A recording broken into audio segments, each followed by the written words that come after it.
ये देखिए 3 दिन से मेरे घर में ताला लगा हुआ है। मैं इस घर में 19 साल से रह रही हूँ। मेरे पति डॉक्टर महेंद्र सिंह चौहान कांग्रेस के एक नेता हैं। वो काफ़ी इन्फ्लुएंशियल आदमी है। मैंने यही बात टीआई साहब को बताई, हबीबगंज टीआई को 17 तारीख को मैंने उनको कही दिया कि मेरे घर का ताला खुलवा दीजिए और मुझे अपने को सामान लेना है। मैं 2 दिन से एक ही ड्रेस में हूँ, कपड़े में हूँ। टीआई साहब ने मुझे यथासंभव मदद की और बताया कि आपके पति काफ़ी बहस कर रहे हैं और वो उल्टा हम पे एफआईआर दर्ज करने की बात कर रहे हैं। मैडम, इसमें हम लोग कुछ नहीं कर सकते, आप आगे बात करिए। मैं फिर 17 तारीख को कमिश्नर साहब के ऑफिस पहुंची। मैंने उनसे मिलने की कोशिश की पर वो काफ़ी मीटिंग में थे। 2 घंटे वेट करने के बाद मैंने देखा कि वहाँ कॉन्फ्रेंस चल रही है। उस कॉन्फ्रेंस रूम में शायद भोपाल के सभी बड़े अधिकारी थे, सारे एसडीएम थे, सब थे। मैं उनके समक्ष जाके उनसे बात करने की कोशिश की। वहाँ कमिश्नर साहब भी बैठे थे और शायद भोपाल के सांसद भी बैठे थे। उन्होंने कहा यथासंभव आपकी मदद होगी। मैं आज तक उनके फ़ोन का वेट कर रही हूँ। मैंने फिर बाद में उनने मुझे एसीपी साहब ने कहा, तिवारी जी ने, कि आप मैडम न्यायालय चले जाइए, वहाँ पर जज साहब बैठे होंगे विधि न्यायालय में, आप जाके अभी बोलिए, अभी 2 लाइन लिख के दीजिए कि मैं 19 साल से विवाहिता हूँ, एक ही घर में रह रही हूँ और मुझे अभी तक कोई भी डाइवोर्स का पेपर नहीं मिला है, ना ही मेरे द्वारा कोई रिसीव किया गया है और फिर भी मेरे घर में ताला लगा दिया गया है और मैं बाहर हूँ। वो आपको अभी आदेश देंगे, हम पुलिस बल के साथ आपका घर खुलवा देंगे और आपकी एंट्री हो जाएगी।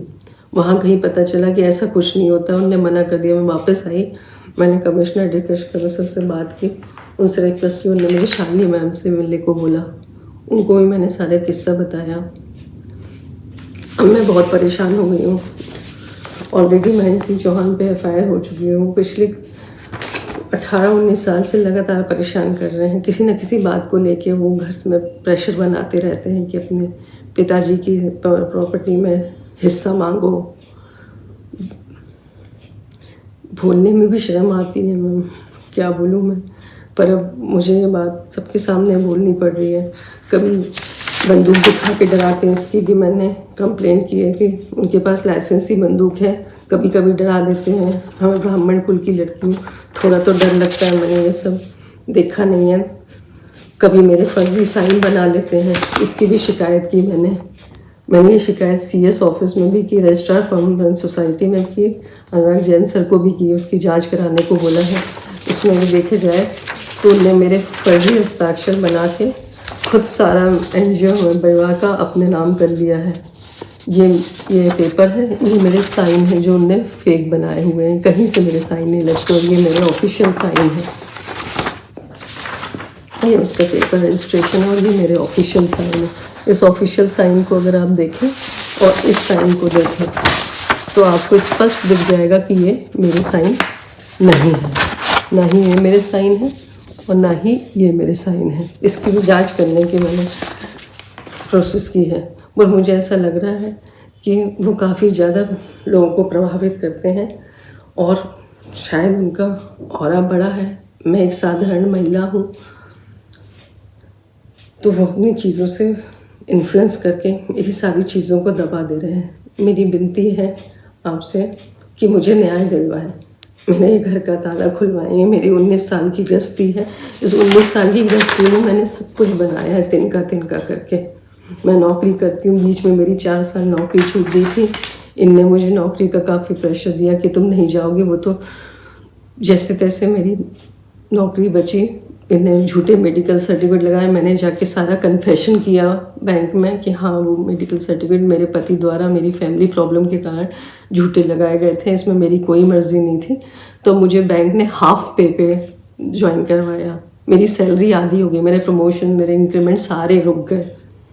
तो शुक्र है उस समय विश्वास सारंग जी का कि उनने एक पम्पलेट बंटवा दिया जिसमें सब पूरी सच्चाई लिखी हुई थी कि इनने मुझे शुरू से प्रभावित करके मेरी खुद की भी शादी तोड़वाई, मेरा नल एंड वॉइड करवाया शादी का, खुद अपनी 18 से 20 साल की शादी तोड़ी और मुझे ही इन्फ्लुएंस करके, मुझे प्रभावित करके, अनकंडीशनल सपोर्ट देके और मुझसे शादी कर ली। ये बात मुझे तब समझ में नहीं आई थी, बाद में समझ में आई जब धीरे धीरे इनकी पैसे की डिमांड बढ़ती गई, प्रॉपर्टी में हिस्सा मांगने की डिमांड बढ़ती गई, मेरे पिताजी धीरे धीरे वीक होते गए।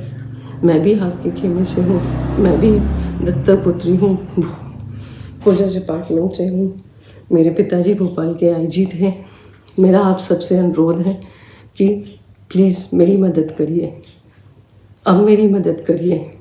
अगर ये नारा सही है तो मेरी आपसे, मोहन यादव जी से मैं मिलने आना चाहती हूँ। मैं उनका वेट कर रही हूँ। मैं उनको ये सब डॉक्यूमेंट साक्ष्य के साथ रखूँगी, सब बताना चाहूँगी। ये सब मैं कर चुकी हूँ, पर मुझे कहीं न्याय नहीं मिल रहा है।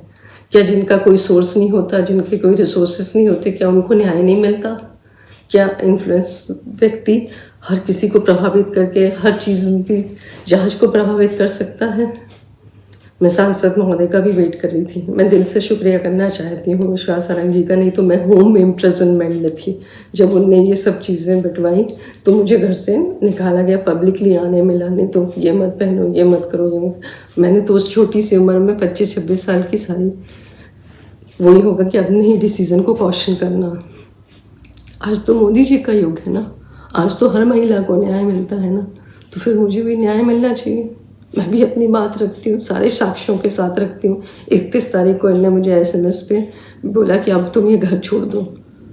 नौकर को डांटा, घर से सामान बाहर निकलने को कहा, मुझे धमकाया। बड़े बेटे, उनके पहली पत्नी के बेटे को घर बुलाया और मुझे घर खाली करने को कहा। इसकी कंप्लेंट में जाके मैंने हबीबगंज थाने में की, पर अभी तक कोई कार्रवाई नहीं हो रही है। उस पर FIR भी दर्ज हुई। इनकी लगातार पैसे की डिमांड बढ़ती जा रही है, चीज़ों के लेके वो उग्र हो जाते हैं। अगर उनकी बात नहीं मानो तो वो काफ़ी उग्र हो जाते हैं। अब मैं अपने घर बचाते बचाते थक गई हूँ। अब मेरे पास कोई रास्ता नहीं बचा है। मैंने अपना सब कुछ खो दिया है, टोटल खो दिया। एक समय ऐसा आ गया था जिनने मुझे किसी जूस में दवाई मिला के, मुझे तब तो नहीं पता था, मुझे लगा अचानक मेरी तबीयत ख़राब हो गई है और मेरे मुंह से झाग निकलने लगा है। बाद में जब मैं हॉस्पिटल में एडमिट हुई और बाद में इलाज हुआ और उन्होंने 10 घंटे मुझे हॉस्पिटल से डिस्चार्ज करा लिया, तब जाके मुझे पता चला। आज अभी जब ये कागज़ मैं ढूंढ रही हूँ, बहुत सारे घर में मुझे नए नए कागज़ मिल रहे हैं, तो उसमें मुझे कागज़ मिला कि उसमें सल्फास थी, इसलिए मुझे इन्हें रात में एडमिट किया और सुबह 10 बजे डिस्चार्ज कर लिया। बिना हॉस्पिटल के परमिशन के मुझे डिस्चार्ज करा दिया गया। डॉक्टर की परमिशन थी ना, हॉस्पिटल की परमिशन थी, कुछ नहीं थी, फिर भी इन्होंने मुझे डिस्चार्ज करा। मुझे लगा कि मेरी फूड पॉइजनिंग से तबीयत खराब हुई है। हमारे यहाँ हम रह रहे हैं 19-20 साल से लगातार इसी घर में साथ में रह रहे हैं। कभी ये षड्यंत्र के तहत एक एक चीज़ करते जा रहे हैं, कुछ पता नहीं चलता। मेरी गुहार है, अगर कांग्रेस का भी ये नारा है कि लड़की हूँ लड़ सकती हूँ, तो मैं प्रियंका गांधी जी से भी पूछना चाहती हूँ कि लड़की हूँ लड़ सकती हूँ, तो ऐसे शख्स को आप अपने यहाँ रखे हुए हैं जो महिलाओं के साथ इस तरह का अत्याचार करते हैं, इस तरह का षड्यंत्र करते हैं, इस तरह की बेईमानी करते हैं। मैं उच्च स्तर तक तो नहीं गिर सकती इनके साथ, पर मैं ये सब भी अब सहन नहीं कर पा रही हूँ। मेरे बेटे को अब्यूज़ करते हैं, कहते हैं कि तुमने फीस भरने की जिम्मेदारी ली थी, और मैं अगर उनसे बोलती हूँ कि फ़ीस में शेयर करो तो उनसे मानसिक प्रताड़ना होती है। जब 2-3 बच्चे हम पाल रहे थे, पूर्व पत्नी के भी बच्चे हमारे साथ थे, हमने पूरे वैभव से शादी ब्याह, गाड़ी घोड़ा, जेवर, दहेज सब कुछ किया, तब तो मैंने कुछ नहीं बोला। आज मुझे और मेरे बच्चे को तुच्छ उससे देखा जा रहा है। आदतन बहुत कुछ बोलना चाहती हूँ, मैं वाकई पूछना चाहती हूँ राहुल गांधी जी से भी। शिकायतकर्ता पत्नी के द्वारा उन पर शारीरिक मानसिक प्रताड़ना के आरोप लगाकर एक प्रकरण पंजीबद्ध कराया गया है, जिसकी विवेचना थाना हबीबगंज द्वारा की जा रही है। विवेचना में आए तथ्यों के आधार पर अग्रिम वैधानिक कार्रवाई की जाएगी। कब से मामला चल रहा था, क्या कुछ बताया? अब वो विवेचना का विषय है। उन्होंने अपने साथ शारीरिक मानसिक प्रताड़ना की बात कही है, जिस पर प्रकरण पंजीबद्ध कर लिया गया है, जो अभी विवेचना में।